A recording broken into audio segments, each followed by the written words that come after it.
Defence sector में Japan की entry, America रूस को चुनौती, नया हथियार हब बनने की तैयारी। दूसरे विश्व युद्ध के बाद से शांतिवादी छवि रखने वाला जापान अब अपनी रक्षा नीति में बड़ा बदलाव कर रहा है। लंबे समय तक हथियारों के निर्यात पर लगी पाबंदियों को हटाकर अब वे वैश्विक हथियार बाजार में उतरने की तैयारी में है। जापान की सरकार नियमों में ढील देकर सैन्य उपकरण और हथियार बेचने का रास्ता आसान करना चाहती है।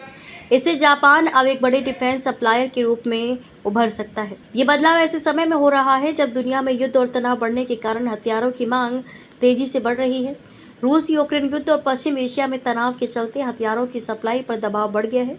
अमेरिका के पास पहले से ही बड़ी संख्या में ऑर्डर लंबित हैं, जिससे अन्य देश नए विकल्प तलाश रहे हैं।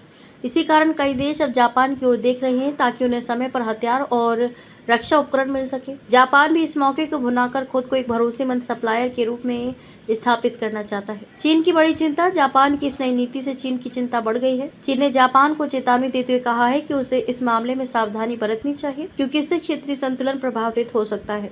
वहीं यूक्रेन इस बदलाव को एक अवसर के रूप में देख रहा है। दोनों देशों के बीच ड्रोन तकनीक और नई रक्षा प्रणालियों के विकास पर सहयोग की योजना बन रही है। जापान का लक्ष्य अमेरिका पर निर्भरता कम करते हुए अपनी अलग रक्षा सप्लाई चेन तैयार करना है। जापान का रक्षा बजट अब करीब $60 अरब तक पहुंच गया है। देश की कंपनियां वैश्विक स्तर पर काम करने के लिए खुद को तैयार कर रही हैं। तोशिबा जैसी कंपनियां नए कर्मचारियों की भर्ती कर रही हैं और निर्यात के लिए अलग विभाग बना रही हैं। मित्सुबिशी इलेक्ट्रिक भी एशिया, यूरोप और अमेरिका में अपने काम को बढ़ा रही है और नई साझेदारियों पर ध्यान दे रही है।